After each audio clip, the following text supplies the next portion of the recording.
고린도전서 4장 18절부터 21절까지 말씀이고 제가 가진 성경으로는 신약 267페이지입니다. 제가 대신하여 봉독하겠습니다. 어떤 이들은 내가 너희에게 나아가지 아니할 것 같이 스스로 교만하여졌으나 주께서 허락하시면 내가 너희에게 속히 나아가서 교만한 자들의 말이 아니라 오직 그 능력을 알아보겠으니 하나님의 나라는 말에 있지 아니하고 오직 능력에 있음이라. 너희가 무엇을 원하느냐? 내가 매를 가지고 너희에게 나아가랴. 사랑과 온유한 마음으로 나아가랴. 아멘. 이 시간에는 이제 강사 목사님 나오셔서 말씀 전해 주실 텐데요. 앞서 저희가 특별 찬송 했던 것처럼 저희가 하구 원우님들과 공유하고 싶었던 내용을 찬양의 가사에 담았듯이 이번에 말씀 들으시는 내용들도 하구 원우님들께서 잘 새겨 들어주셨으면 좋겠습니다. 임진영 목사님은 본교 신학과를 졸업하시고 대학원도 졸업하셨으며 앞서 소개해드린 것처럼 현재는 마가의 다락방 교회를 담임하고 계십니다. 강사 목사님 나오시겠습니다.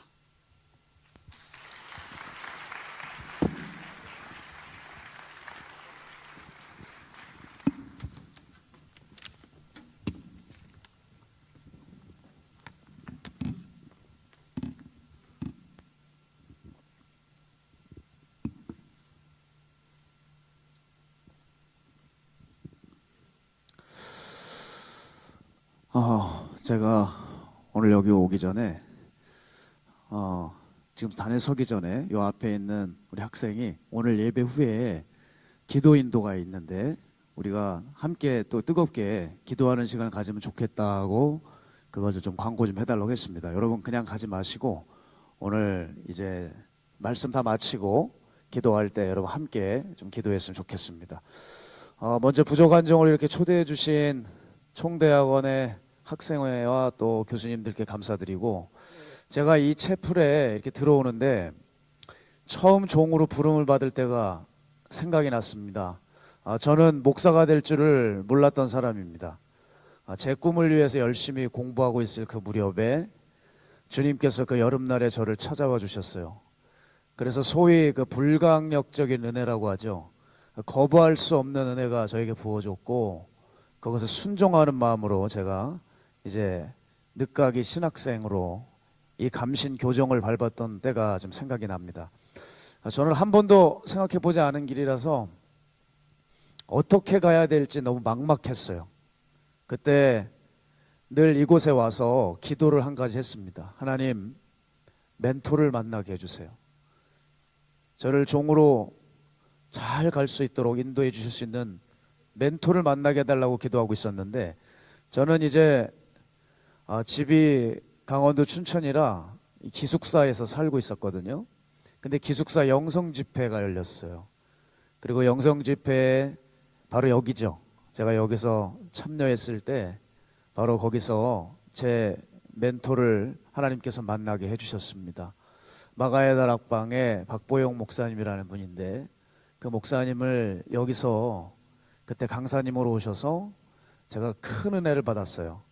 요즘에 신학생들 어떻게 예배를 드리는지 모르겠지만 벌써 꽤 오래전 얘기지만 그때만 해도 그렇게 태도가 썩 좋지는 않았던 것 같아요. 근데 그날은 정말 강력한 하나님의 은혜가 있었고 회개의 역사가 있어서 이런 예배 도중에 학생들이 입신일 들어갔어요. 그 정도로 강력했고, 사회를 보시던 교수님이 눈물을 흘리시느라고 사회를 못 봤습니다. 그 큰 은혜와 감동을 받고 저는 저분이구나, 하나님의 사인인 것을 깨닫고 저는 이제 인천으로 올라가기 시작했습니다. 참 그 인천으로 올라가서 목사님 밑에 종 훈련을 받는데 종의 훈련은 쉽지가 않았습니다. 일단 마가의 다락방은 연중무휴 예배가 있었어요. 항상 학기 중에도 예배를 준비해야 되니까 매일같이 마가의 다락방을 올라가야 했었고, 또 이미 훈련 받고 있는 그 종들과 함께 저는 군대에서 보다 더 많은 작업을 했던 것 같아요.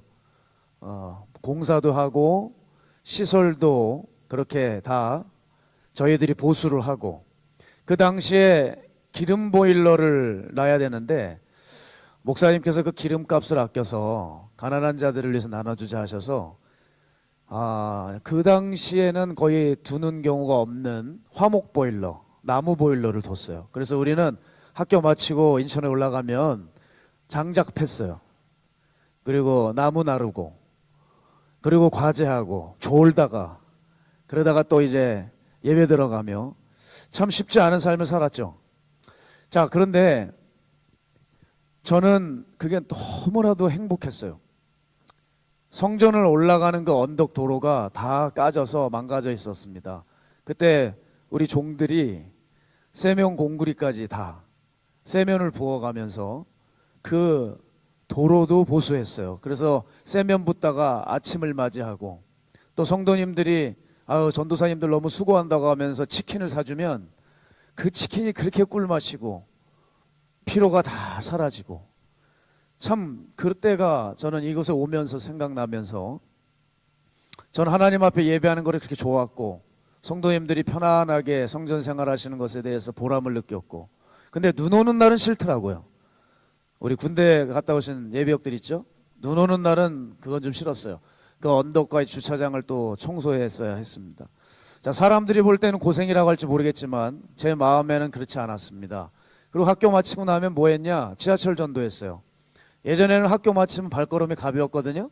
근데 학교 마치고 나면 지하철 전도를 시작한 이래로 굉장히 이 학교에서 요 앞에 서대문역까지 가는 게 그렇게 힘들었습니다. 그 지하철에 가면은 자매 목소리가 들렸어요. 동인천으로 가는 급행열차가 들어오고 있습니다. 그러면은 그 얘기가 들리면 그냥 이제 빨리 집으로 가는구나 그랬는데, 지하철 전도를 하고 난 후부터는 그 음성이 들려면 피가 마르고 마음을 그렇게 졸였습니다. 그러다가 이제 지하철 문이 열리게 되면 생각을 하면 안 됩니다. 그냥 바로 타가지고 준비했던 복음을 전해야 되는 거예요. 그렇게 복음을 전하며 지하철 한 칸 한 칸 복음을 전하고, 그리고 다 전했나 싶으면 이제 인천에 도착을 합니다. 그리고 문이 열리고 내리면 오늘도 이렇게 마쳤네 하면서 보면은 제 등에는 땀이 그렇게 흠뻑 젖어 있었어요. 그래도 주님 앞에 너무 감사했습니다. 그렇게 눈물이 나더라고요. 그리고 기도를 항상 드렸던 것 같아요. 하나님, 나 같은 거가 이렇게 복음을 전할 수 있게 해주셔서 주님 감사해요. 그렇게 울면서 기도하며 저는 또 제 방에 있는 마가의 다락방으로 올라갔었죠.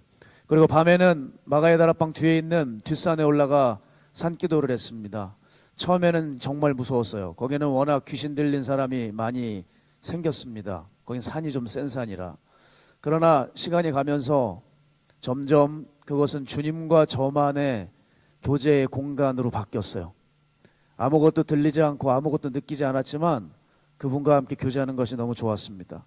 그렇게 저를 다듬고 버리고 싸우는 훈련들이 있었습니다. 그리고 시간이 지나 제가 여러분 앞에 서 있는데, 아마 그런 훈련이 없었다면 전 여러분 만나기가 어렵지 않았나 싶어요. 지금까지 제가 이 단에 올라오기까지의 삶은 그렇게 녹록치 않았지만 전 단 한 차례도 후회한 적이 없습니다. 자, 사실 생각해 보세요. 뭐 주님과 사도 바울 같은 사람의 삶을 비교해 보면 저는 너무 편안한 삶을 살았고요. 지금도 무슬림이 판을 치고 있는 지역에 목숨 걸고 나가 있는 선교사님들, 그 선교지에 가면 그들의 이야기를 들으면 뭐 저는 아무것도 아닌, 말하기도 부끄러운 얘기니까요. 근데 저는 어느 날 한 얘기를 듣고 깜짝 놀랐습니다. 어느 한 교수님이 저에게 이런 얘기를 하시는 거예요. 임 목사, 어디 신학생 좀 구해볼 수 없나? 어느 교회 목사님이 전도사를 찾는데, 아니 요즘 전도사들이 교회에 가서 일을 할 생각을 안 해, 그러는 거예요. 게다가 최근에 우리 교회에 늘 와서 말씀 전해주시는 강사님을 제가 의전을 했는데, 그분과 대화를 하는데 이런 얘기를 하시는 거예요. 내가 지난번에 전도사 면접을 봤다. 근데 임 목사, 요즘에 전도사 구하기가 얼마나 힘든 줄 아냐. 그 교회는 꽤 크고 영향력 있는 목사님입니다. 근데 전도사 면접을 보는데 그 전도사가 대뜸 이렇게 말하더래요. 교회에 한 주에 몇 번 출근해야 되냐 그러더래요. 그래서 자기는 한 주에 한 번만 나가겠다. 그 얘기를 하더라는 거예요. 그래서 이분이 당황스러워서 아니 주일 예배 빼놓고 금요철에는 나와야 되지 않겠냐 했는데 그 금요철에는 나갈 수 없다고 자기는 그 교회에 지원하지 않겠답니다. 그리고 떠났대요. 요즘 신학생들이 이렇더만 하면서 얘기를 하시는데 여러분 우리 후배들 중에는 그런 일이 없어야 되겠죠? 그렇죠? 아멘 좀 해볼래요? 네, 나 혼자 얘기하는 것 같아요. 네, 저 위에는 대학원생인가요? 학부생인가요? 대학원생이세요? 옛날에 저도 그랬는데 예전에 그렇게 큰 채플 같았는데 지금 보니까 그래도 한눈에 이렇게 들어오는 곳이네요. 제가 무슨 얘기를 듣고 제 귀를 의심했냐면 교회에서 일하는 것보다 알바하는 게 더 낫다 그런대요, 신학생들이. 왜냐? 돈을 더 많이 준대요. 그리고 알바가 차라리 스트레스를 안 받는답니다. 제가 정말 제 귀를 의심했어요. 아니 주님의 종이 되겠다고 신학교까지 왔는데 이렇게 자기 편의를 따지는가 말인가. 그래도 목사 후보생들 아닌가. 이 중에 3분의 2 이상은 목사님 될 거 아닌가요? 평생 예배를 드려야 하고 예배를 인도해야 되는 목사 후보생들이 한 주에 교회 한 번만 가게 해달라. 그리고 종들은 돈과 관계가 없어야 되는 사람들인데 돈을 많이 받기 위해서 알바를 가겠다. 성도들을 위해서 헌신해야 되는 사람들인데 교회 일하다 보니 스트레스를 받아서 교회 일을 못하겠다. 여러분 정말 이런 마음이 이 중에 있다면 교회에서 주일에 설교할 때 사람들 보기에 미안하지 않을까요? 내가 아동부를 맡고 있는데 그 아동부 애들보다 내가 더 세상 재미를 좋아해. 그러면 여러분 그 설교는 너무 부끄러운 설교 아닙니까?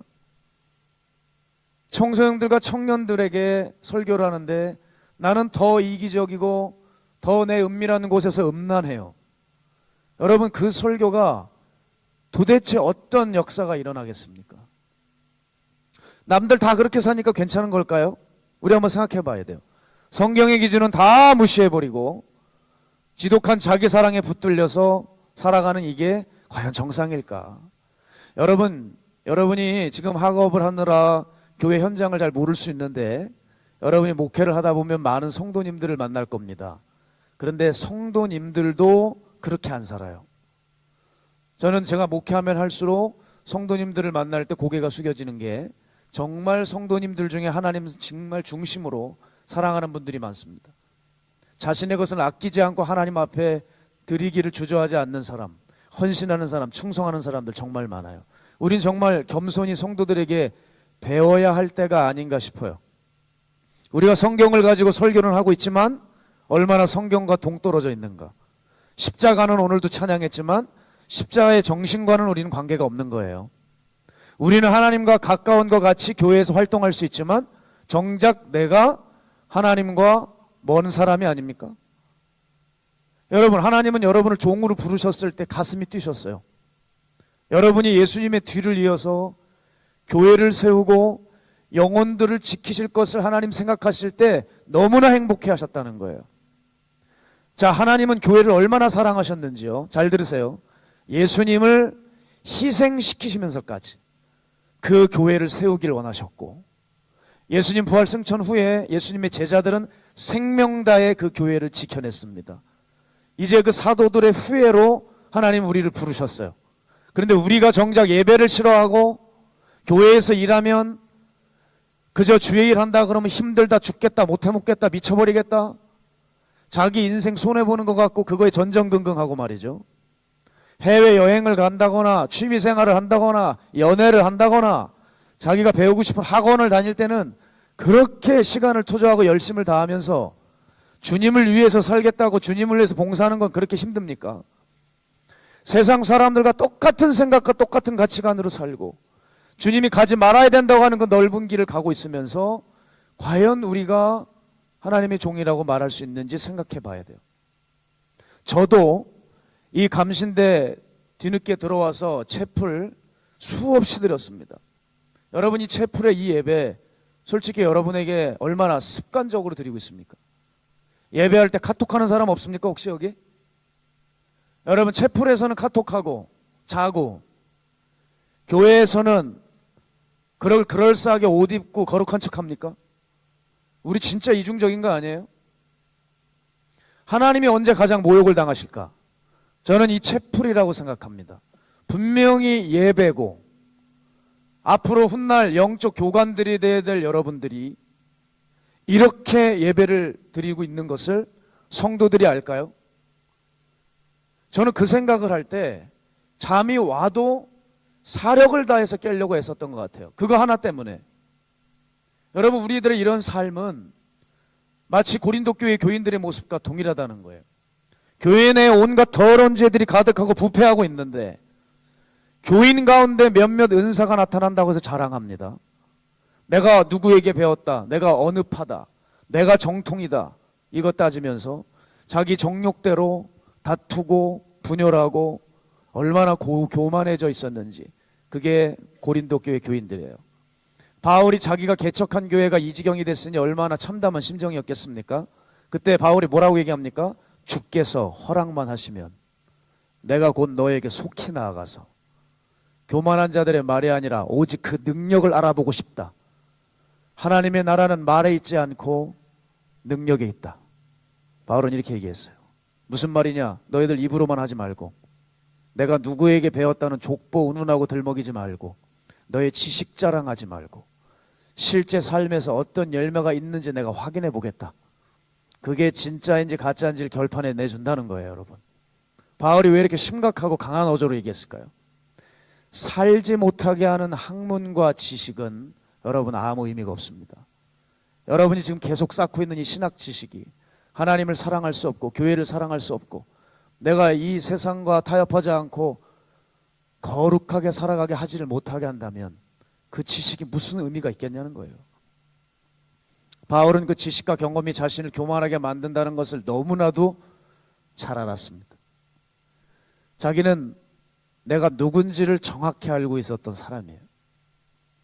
자, 제가 예전에 불이 난 건물을 본 적이 있어요. 여러분, 건물에 불 난 거 봤습니까? 굉장히 두려워요. 소방차 가는 소리에 그 사이렌 소리 되면 사람이 좀 불안해지잖아요.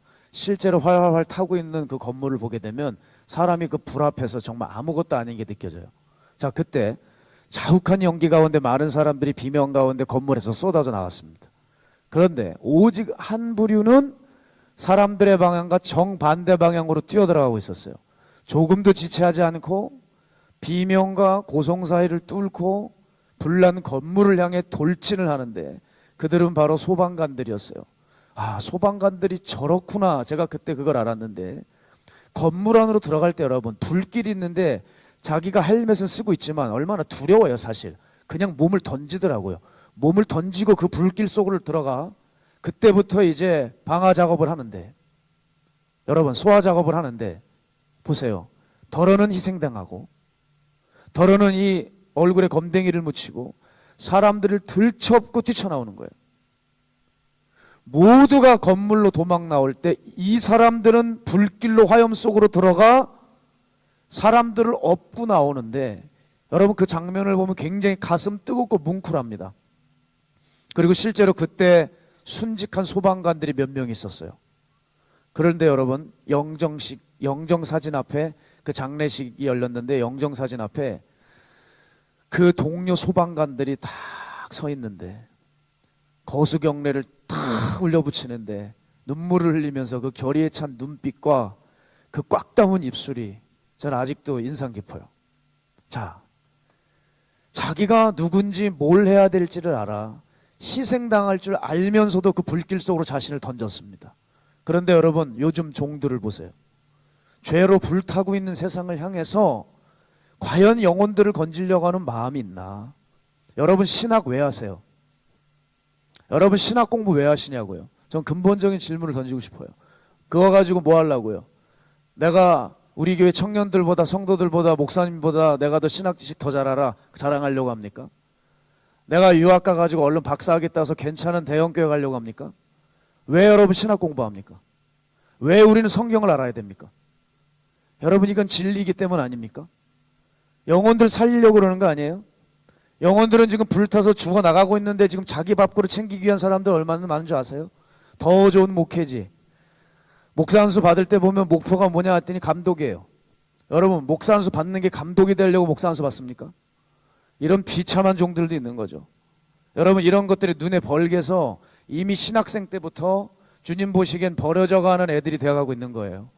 사랑하는 여러분, 우린 무엇을 위해 달려가야 될까? 가치 없는 것에 무릎 꿇는 인생 되지 않으시기를 축복합니다. 가치 있다고 생각하는 것, 내가 가치 있다고 생각하는 게 주님이 가치 있다고 생각을 하셔야 가치가 있는 겁니다.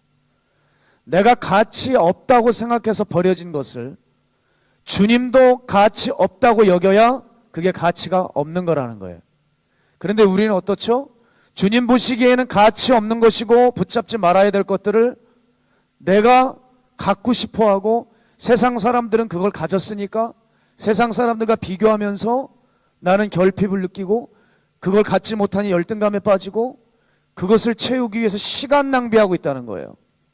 사랑하는 후배 여러분, 우리의 비교 대상은 저들이 아닙니다. 우리의 비교 대상은 예수님입니다. 사도들이에요. 복음을 들고 나간 증인들입니다. 우린 그들을 닮아가려고 애를 써야 돼요. 여러분의 정체성, 이것을 깨달아야 돼요. 여러분, 우리는 이곳에 왜 모여 있는지 아십니까? 성경을 가지고 세상을 좀 지혜롭게 살아가 보려고 모인 사람들이 아닙니다. 우리가 여기 왜 모였느냐? 세상을 바꾸기 위해서 모인 것입니다. 감리교 신학대학은 자기개발센터가 아니에요. 여긴 선지자의 동산입니다. 선지자의 동산. 여러분들 자신을 모르고 있는 것 같은데 훗날 한국교회를 책임져야 되는 영적 교관들입니다. 여러분은 주의 나라를 건설해야 되는 사람들이에요. 그러니 세상의 잡다한 것들에 마음에 빼앗겨 사로잡혀서 질질 끌려다니지 마시고 죄를 후려쳐버리고 뒤돌아보지 말고 일어나 다시 여호와 앞에 서야 됩니다. 이 동산에 거니시는 여전히 거니시고 말씀하시는 하나님 앞에 서서 오늘도 우리에게 말씀하시는 그 주님의 세미한 음성을 들으셔야 됩니다. 제가 존경하는 A.W. 토저 목사님은 이렇게 말씀하셨어요. 기독교의 메시지를 정확히 이해하는 사람은 그 메시지가 각 시대의 문화에 얼마나 큰 충격을 안겨줄 것인가를 깨닫는 사람이다. 자, 신약교회 시대에도 그랬고 현대 시대에도 마찬가지다. 제일 중요한 말입니다. 기독교의 메시지는 현재 우리 문화의 모든 면과 충돌해야 합니다 라고 얘기했습니다. 여러분, 기독교의 성경적 메시지는 세상과 끊임없는 충돌을 일으킨다는 거예요. 자, 요즘 여러분들이 봤을 때 교회와 세상이 좀 부딪히는 게 많아 보입니까? 여러분, 부딪히는 게 많은 게 나쁜 게 아닙니다. 부딪히는 게 많아야 돼요. 기독교가 정로를 걸어가고 있다는 것이거든요. 오히려 교회가 잠잠하면 죽은 겁니다. 교회가 아무것도 하지 않으면 이미 세상에 먹힌 겁니다. 아시겠죠? 지금 부딪히는 것들이 많아지죠. 성경과 부딪히는 게 많아지죠. 여러분, 그래도 깨어있는 성도들과 종들과 교회들이 있다는 얘기예요. 지금 충돌하며 전쟁 중인 이슈가 뭐죠? 지금은 동성애입니다. 첫 번째 골리앗이에요. 첫 번째 골리앗이 한국에 상륙했어요. 지금 교회들은 동성애들과 싸우고 있어요. 동성애와. 자, 물론 지금 동성애자들은 우리가 사랑과 복음으로 회복시키고 돌이키게 해야 되지만 동성애는 분명히 죄악이라고 명시하고 싸워야 됩니다. 포괄적 차별금지법 반드시 막아야 됩니다. 이건 가만둬서는 안 돼요. 여기서 입 다물고 있으면 안 됩니다. 잡아먹힙니다. 어느 날이었어요. 제가 눈을 의심할 만한 노래 가사의 기사를 신문에서 읽었어요. 여러분도 보신 적 있죠? 난 태초부터 게이로 설계됐어. 내 주께서 정하셨어. 제가 이거를 보고 얼마나 정말 분노가 치밀어 오르는지. 왜냐하면 이건 선을 넘어버린 거예요. 노래에 동성애 색채를 담고 싶으면 그냥 동성애만 어필하고 끝나면 됩니다. 근데 거기에 하나님을 끼워들였어요. 여러분, 이것에 대해서 어떻게 생각하세요? 하나님의 거룩한 성품을 훼손하는 신성 모독이었다는 거예요. 이 동성애자들로 구성된 이 그룹을 MBC는 처음에 이들을 방송 불가시켰습니다. 그런데 시간이 지나 방송 적합으로 번복하는 바람에 논란이 일기 시작했죠. 왜 번복을 했느냐? 여러분 이걸 아셔야 돼요. 동성애자들이 자꾸 자기를 소수자라고 얘기하지만 그렇지 않습니다. 동성애 커뮤니티를 공부해 오신 분들은 다 알아요. 이건 거대 권력층입니다. 힘으로 압박해서 방송 적합으로 만들어버렸어요. 그래서 제가 속해 있는 우리 공동체에서는 이 하나님의 이름을 모욕하는 이 선 넘은 행위를 막기 위해서 서울 상암동에 있는 MBC 본사로 달려갔습니다. 제게 발언권을 주셔서 거기서 연설할 수 있는 기회를 얻어 단상에 올라갔는데 거기 도로에 수많은 기독교인들이 와 있었는데 그날 5천여 명이 와 있었다고 했어요. 추운 날 일찍부터 기독교인들이 5천여 명이 와 있었습니다. 근데 여러분 제가 그 단상에 서서 굉장히 가슴이 아팠어요. 왜 그런 줄 아세요? 서울에 있는 교회가 얼마나 많은데, 성도들이 얼마나 많은데 이곳에 모이지를 않는 거예요. 그래도 바알에 무릎 꿇지 않은 그 사람들이 있었지만 대부분의 교회는 나오지 않았습니다. 제가 그때 너무 충격을 받았어요. 여러분 알라한테 그렇게 해보세요. 알라한테, 예? 무슬림들 난리 납니다. 가만두지 않습니다. 테러해버립니다. 근데 우리 기독교인들은 자기가 믿고 있다는 하나님이 모욕을 당해도 다 자고 가만히 있어요. 신성모독을 당한다 해도 꼼짝도 못하는 거예요. 여러분 그거 아십니까? 이 시대는 골리앗이 나타나면 이제 다 죽습니다. 예전에는 다윗이 있었기 때문에 살았지만 이젠 다윗이 없어서 죽습니다. 저는 이 기독교가 왜 이렇게 힘이 없어진 이유를 현장에서 찾을 수 있었어요. 그렇구나.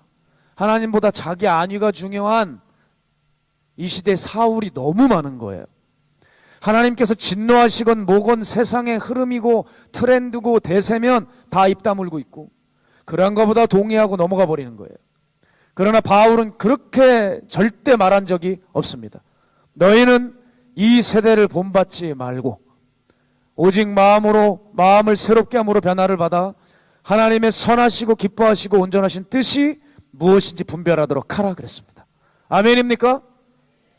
하나님은 내가 기뻐하는 것이 무엇인지 너희들이 삶에서 분별하여 절대 이 세대를 본받지 말아야 된다고 말씀하셨습니다. 그런데 내 기분에 좋고 맞으면 타락한 세대라고 할지라도 그냥 끌어안고 가슴에 품고 가버리는 거예요. 가슴 아픈 일이 아닐 수 없죠. 그러나 진짜 기독교는 세상과 반드시 충돌합니다. 경건하게 살고자 하는 자는 박해를 받을 수밖에 없다 주님 말씀하셨어요. 복음을 위하는 자는 고난이 찾아온다고 하셨습니다. 왜 그럴까요? 다르기 때문에 그렇습니다. 다르기 때문에. 시중에 나가면 이런 말들이 어느 때부턴가 돌더라고요. 다름이 틀림이 아니다. 이건 나다움이다 그러더라고요. 어떻게 보면 되게 철학적이고 고상하고 멋있는 말 같잖아요. 그죠? 다름은 틀림이 아니래요. 그죠? 그런 말 들으면 왠지 있어 보이죠? 아니에요? 근데 그런 언어 유희 같은 말들에 속으면 안 됩니다. 주님이 아니라고 하시면 아닌 거예요. 아멘이에요? 나다움이고 뭐고 주님 보시기에 죄라고 하면 죄인 겁니다. 아닌 거는 아닌 거예요. 여러분 몸 안에 암이 자라고 있어요.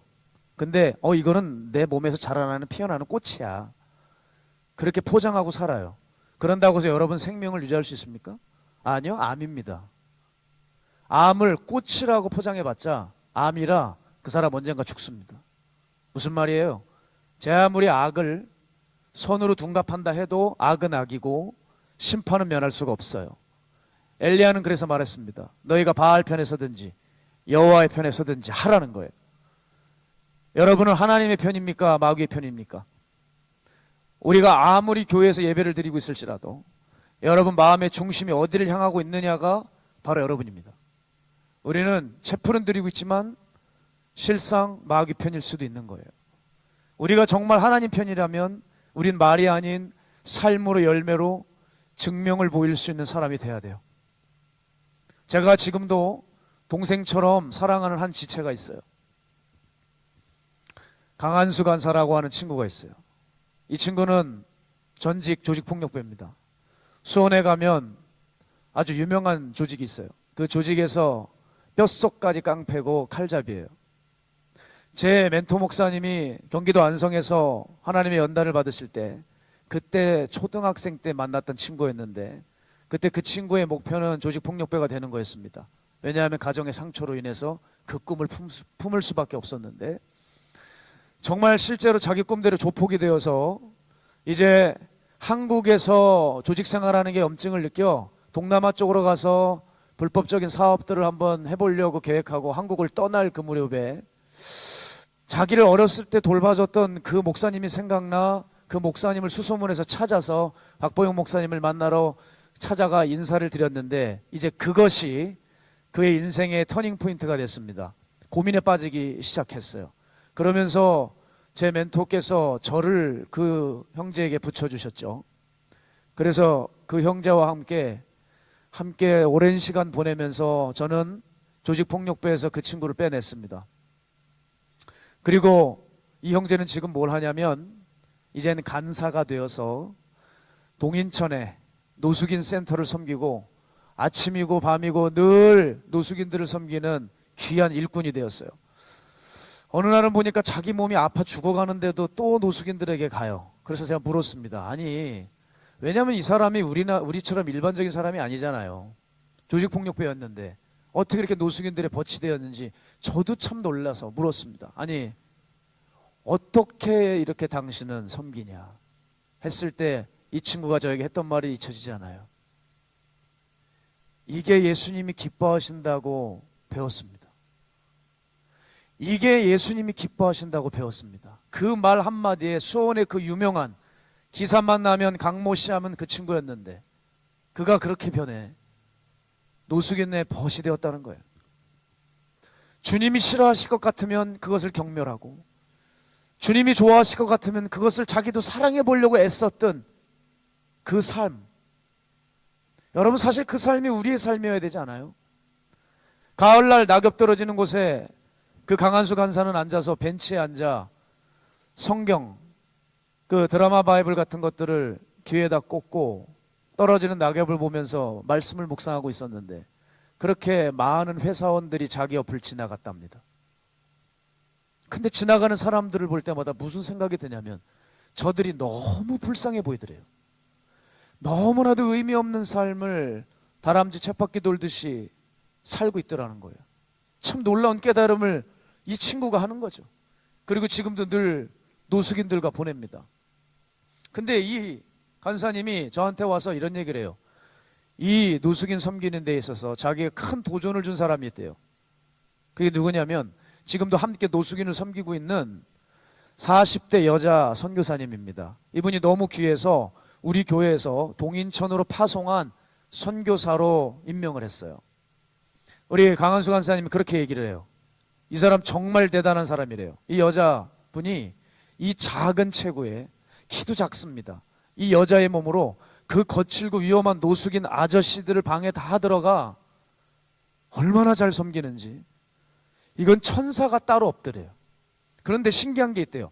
그 거친 아저씨들이 이 키 작고 작은 체구의 이 여자 선교사를 절대 함부로 하지 못하고 되게 어려워한다는 거예요. 저는 답을 알았죠. 왜 그럴까요? 거룩하니까 함부로 못하는 거예요. 그런데 여러분 깜짝 놀랐습니다. 알고 봤더니 이 선교사님은 중국의 최고의 법대인 정법대를 나온 국제 변호사였어요. 이분은 그 계통의 베테랑이고 근데 이분은 그것을 단 한 번도 입 밖에 꺼낸 적이 없습니다. 이분은 미국 유명 로펌 회사의 스카우트를 받아서 미국, 한국, 중국을 정신없이 오고 가며 법 컨설턴트를 해줬던 엘리트였는데 근데 이분이 거길 들어가 사는 거예요. 제가 그래서 물어봤습니다. 아니 어떻게 여기까지 왔느냐. 어느 성도님이 박보영 목사님 설교를 들어보라고 설교를 주시면서 한국 가면 마가의 다락방을 가보라고 하더래요. 그래서 한국에 또 일이 있어서 왔다가 마가의 다락방 교회를 들러서 자기가 이제 기도를 하는 거래요. 기도를 하는데 주님의 음성이 들렸다는 거예요. 리아야, 너는 이제 가난한 자들의 동네로 가게 될 거야. 그때 이게 무슨 음성인가? 내가 뭐 잘못 들었구나. 내 얘기구나. 그래서 부인했다는 거예요. 그리고 잊어버렸는데 주일이 되었습니다. 주일 예배 광고에 노숙인 사역을 하는 교회 광고가 나오더래요. 그걸 보는데 또 성령께서 말씀하시더래요. 너는 저 교회를 가게 될 것이다. 말도 안 되지. 그래서 또다시 기도를 한 거예요. 근데 여전히 가야 될 것만 같은 마음은 들고 계속 하나님과 실랑이가 벌어진 거죠. 그때 이분이 이렇게 얘기했습니다. 하나님, 정말 맞다면, 정말 제가 가야 된다면 한 번만 더 얘기해 주십시오. 세 번째도 네 번째도 동일하게 말씀을 해주셔서 그분은 그렇게 출세길을 다 버리고 동인천 노숙인 쪽방을 섬기는 거리의 천사가 되었어요. 여러분, 저는 이 딸을 생각할 때 위로를 좀 해주려고 그랬거든요. 얼마나 힘들까. 그런데 가만 생각하니까 그럴 필요가 없더라고요. 그곳으로 하나님이 부르셨고, 저 딸의 중심에는 거기가 고통의 자리가 아니라 평화의 자리고 행복의 자리더라고요. 하나님은 그 순종하는 딸에게 가치관을 바꿔주셨어요. 자기가 그렇게 좋아하던 미국 국제 변호사 일들도 이젠 의미 없게 되었고, 그 전문 지식들도 다 점차 사라져 간다고 하더라고요. 그래도 이분은 아쉬워하지 않았어요. 그리고 오늘도 말없이 노숙인의 방을 두드릴 뿐이었어요. 제가 이제 말씀을 정리할게요. 수업 들어가셔야죠. 네, 하여간 무지하게 빨리 하고 있어요. 30분을 하라 그러는데 저에겐 무리예요. 네, 전 정말 무리예요. 끝낼래 그래요. 걱정하지 마세요. 보내드릴게요. 저는 이분을 보면서 분명히 깨달았습니다. 하나님의 나라는 말에 있지 않고 능력이 있구나. 다시 한번 깨달았어요. 여러분, 말씀을 정리하면서 우린 그동안 너무 많은 말을 하며 살아온 것 같아요. 그리고 허상 위에 쌓아놓은 신앙인데 꽤 자랑하며 교만에 빠졌던 것 같아요. 내가 이걸 알고 저걸 알고, 내가 이 일도 해봤고 저 일도 해봤고. 그런데 중요한 건 말이죠, 그 일을 주님이 알아주셔야 말이죠. 오늘 여러분에게 물어봐야 됩니다. 신학교까지는 왔지만 나 정말 거듭났나? 나는 내 본성과 싸우면서 예수님을 닮아가고 있나? 그리고 나는 주님을 모욕하는 골리앗들이 나타났을 때 종으로서 나는 어떤 태도를 취하고 있는가? 한 가지만 도전할게요. 여러분, 순한 양으로 세상과 타협한 채 평생을 사느니 주님 위에 살다가 하루밖에 살지 못할지라도 사자로 사시는 여러분 되시기를 주님의 이름으로 축복합니다. 우리 시간 기도할게요. 하나님, 우리가 누구인지 알게 하여 주시고 지금 선지자 동산에 와 있다는 것 잊지 않게 하여 주셔서 우리가 학교를 다니는 동안에 살아내지 못하는 지식 쌓기를 이제 그만하고 그것을 부끄럽게 하여 주시고, 말과 지식이 아닌 순종으로 주님을 기쁘시게 하고 자신을 세상에서 거룩히 지키게 하여 주십시오. 또한 앞으로 이 채플의 영적인 기류가 바뀌어서 이곳에 부흥이 임하게 하여 주시고, 수많은 젊은 예비 주의 종들이 말씀으로 무장되고 이들을 통해 한국과 세계를 바꾸는 놀라운 역사가 이곳으로부터 시작되게 하여 주시옵소서. 지금 이곳에 성부, 성자, 성령, 살아계신 하나님의 사랑과 은혜와 사람을 거듭나게 하시는 능력이 이제 하나님을 사랑하기로 결정하고, 또한 사자로 주님을 위해 고난을 당할지라도 하루를 살기로 결정한 주의 종들 머리 위에 수고하시는 교수님들과 우리 감리교 신학대학교를 사랑하는 모든 이들 위해 이제로부터 영원토록 함께 하시기를 간절히 축복합니다. 아멘. 우리 이 시간 함께